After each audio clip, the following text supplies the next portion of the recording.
Opener. I'm your host, Michael Lewis.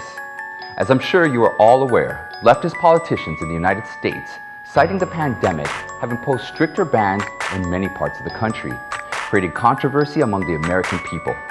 In Pennsylvania, during Thanksgiving, if you want to see your friends, everyone will have to wear a mask, even in the house.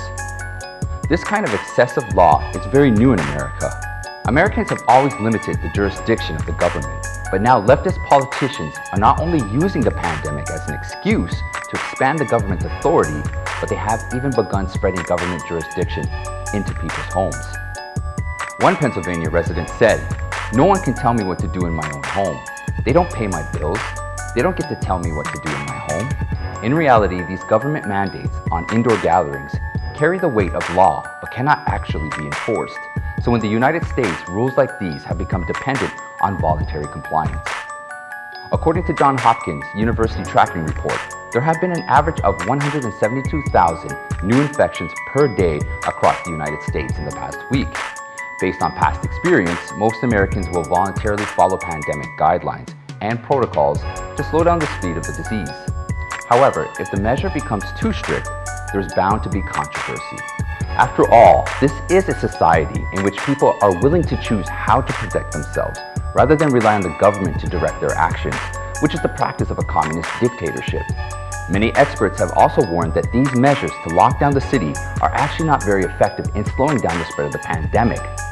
What it does do is put more pressure on the people and destroy the social economy. So the loss outweighs the gain. But now some leftist politicians in the United States are not listening to the scientific community and are bent on dealing with the pandemic through big government regulation. In Utah, Vermont, parts of Pennsylvania, and Dane County, Wisconsin, social gatherings are completely banned. In New York State, indoor gatherings are limited to 10 people.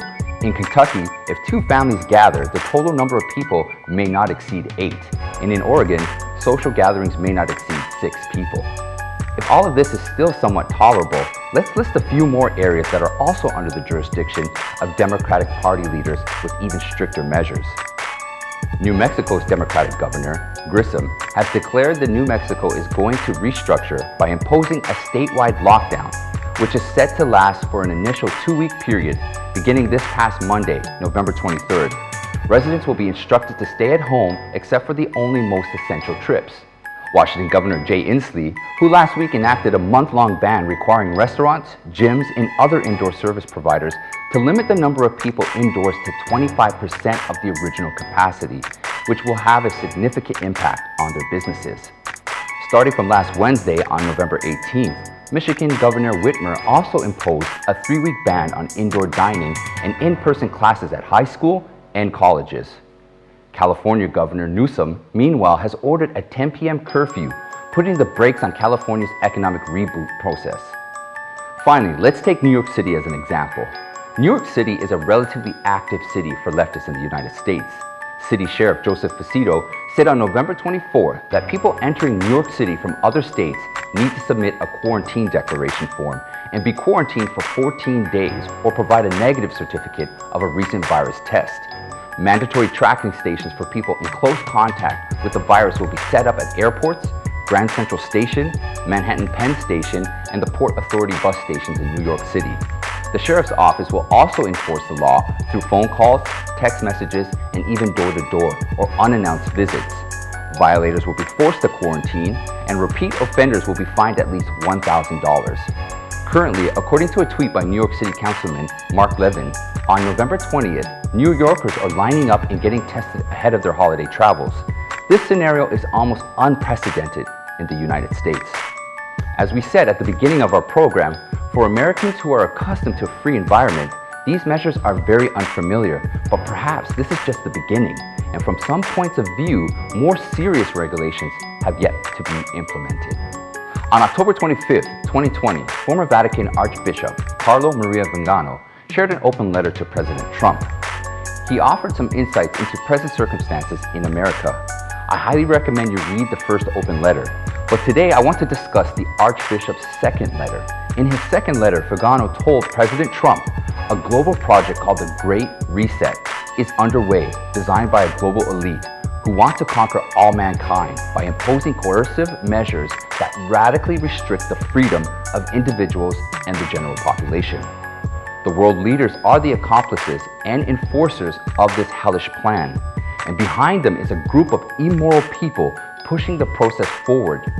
The goal of the Great Reset is to establish a health dictatorship, stifle freedom on the grounds of pandemic preparedness, introduce health passports, digital ID cards, and establish contact tracing of the world's population, detain or place under house arrest those who resist, and even confiscate property to establish a global tyranny. But at the beginning of the program, they will use promises of guaranteed universal income or personal debt cancellation as a bait to attract people. In some countries, such programs have been approved and funded. In other countries, they are still in the early stages of development.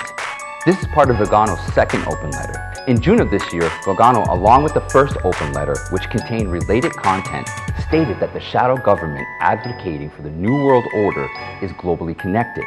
They are a small group but monopolize governments, political parties, finance and economy, and the media. They occupy a hypocritical moral high ground, saying the nicest things but with evil intentions. They work with the bad people, with selfish people, or with people who are exploited out of fear. Together, they kidnap the good people of the world and look forward to the disintegration of the current social order and the establishment of their new order. On Twitter, President Trump shared the first open letter with the public, saying he hoped everyone would read it. Now, I understand this could easily be labeled as a conspiracy theory by the left-leaning media, but as I've been sorting through the news lately, I've seen more and more public reference to restructuring, which I find a little strange, and I thought I would share that with you all. Whether or not you believe it is completely up to you. In the spring of 2015, at the World Conference on Disaster Risk Reduction held in Japan, the United Nations reached a consensus with many countries around the world that one of the key elements is the Build Back Better program. Since then, this plan has become the mantra of many politicians, large companies, and environmental protection organizations. Why do these companies and leaders use this sentence as their standard? It has encouraged people to wonder if there's some kind of connection between all of it, and whether this is all just another name for the Great Reset. From British Prime Minister Boris Johnson in Europe to the Pakistani government in South Asia and star politicians in 2 North American countries, the Build Back Better program is constantly mentioned. In a speech given by Canadian Prime Minister Trudeau, he states that, and I quote, "Building back better means getting support to the most vulnerable while maintaining our momentum on reaching the 2030 agenda for sustainable development and the Sustainable Development Goals. Canada is here to listen and to help. This pandemic has provided an opportunity for a reset. This is our chance to accelerate our pre-pandemic efforts to reimagine economic systems that actually address global challenges like extreme poverty, inequality, and climate change." End quote. Trudeau's speech has been making its rounds around the internet, and there are 2 key phrases in it. One is Build Back Better for the BB program, and the other is Reset. The current Democratic presidential candidate, Biden, is running on the campaign slogan, Build Back Better, and his current so-called transitional government website is buildbackbetter.gov. In his first open letter to President Trump in June, Archbishop Carlo Maria Vigano also mentioned that the shadow government of the world would like to see a more transparent and accountable government in the future. Someone has been elected in the upcoming president election to express the goals of the shadow government. I wonder if that someone Vigano is referring to is Biden. A whistleblower from Germany says that the Great Reset project is in fact the 4th industrial revolution, in which a handful of billionaires will destroy the existing liberal democratic rule of law, decide the fate of humanity, and realize global socialism and establish modern slavery. The article also mentions that Klaus Schwab, the founder of the World Economic Forum, published a book in July this year called COVID-19, The Great Reset. The World Economic Forum, which is held annually in Davos, Switzerland, is considered to be one of the few occasions where globalist tycoons discuss determining the fate of human beings. And on November 18th, the German parliament passed a swift amendment to the Infection Protection Act and decided by a majority vote that Germany was still in a state of emergency over the pandemic. More than 10,000 people rallied in protest, but were driven away by police with water cannon trucks. The reason for the massive protest against this bill is that it allows the German federal government, without parliamentary control, to massively restrict important basic rights for an indefinite period of time, such as bypassing the parliament and directly enacting law prohibiting people from going outside, communicating with the outside world, engaging in business activities, and holding religious gatherings, on the grounds of pandemic prevention. To put it more seriously, the German parliament would have no meaningful existence in the face of the pandemic, and the government would be in charge of everything. The amendment to the Infection Protection Act makes it look more like an authoritarian bill. And for what purpose did the German political class, led by Chancellor Angela Merkel, as well as German stars, consortia, and mainstream media, rush to congratulate Biden before the dust had even settled in the US election? From Archbishop Carlo Maria Vigano's open letter, we know that Biden is probably the agent in the United States chosen by the world's shadow government, and that the current President Trump, who has been hailed by American voters as the chosen one, is working against this very same evil. As long as the beacon of freedom remains lit in the US, there is hope for the world's freedom. If the US falls, which country can replace it? The evil powers of the world have also seen this situation. That's why there has been so much resistance against President Trump since he took office 4 years ago, including during this election. And what else is happening in Germany right now? The local media has begun to tout the CCP model. The German business newspaper Handelsblatt shamelessly published an article saying that Europeans and Americans have always felt superior for their own democratic systems, but fewer and fewer people believe that a democratic system can solve today's pressing issues. The pandemic prevention work has also failed, but the autocratic CCP has risen in the pandemic. The Beijing-based correspondent station of ZDF also released a short film praising the CCP for dealing with the pandemic more safely than other countries. The German media also noted that Biden plans to hold a summit of democratic countries during the first year of his tenure to develop a common agenda against internal corruption and external threats. These evil propaganda tools of the Western countries are fully cooperating with the Chinese Communist Party's lies and hiding their true intentions of promoting the Chinese Communist model. At present, the pandemic in mainland China is getting worse and worse, with crises popping up everywhere. But under the Chinese Communist Party's continued cover-up and violent suppression, it is very difficult for people to see the whole truth. Such a murderous system, however, has become a blueprint for the leftists and the devious forces in the world to realize their plan. The reasons why the US election is currently in the spotlight is because the significance of the election has gone beyond the concept of election results, which I think we can all understand now.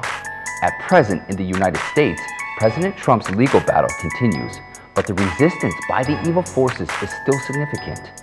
A member of the ultra-left terrorist force, Antifa, in Pittsburgh, Pennsylvania, has been tweeting threats against Trump's supporters both before and after the election, and even directly threatened President Trump himself in a tweet on November 20th, saying, and I quote, "We are armed and ready to go. If you do not concede by Sunday at noon, we will begin to block roads in conservative areas," end quote.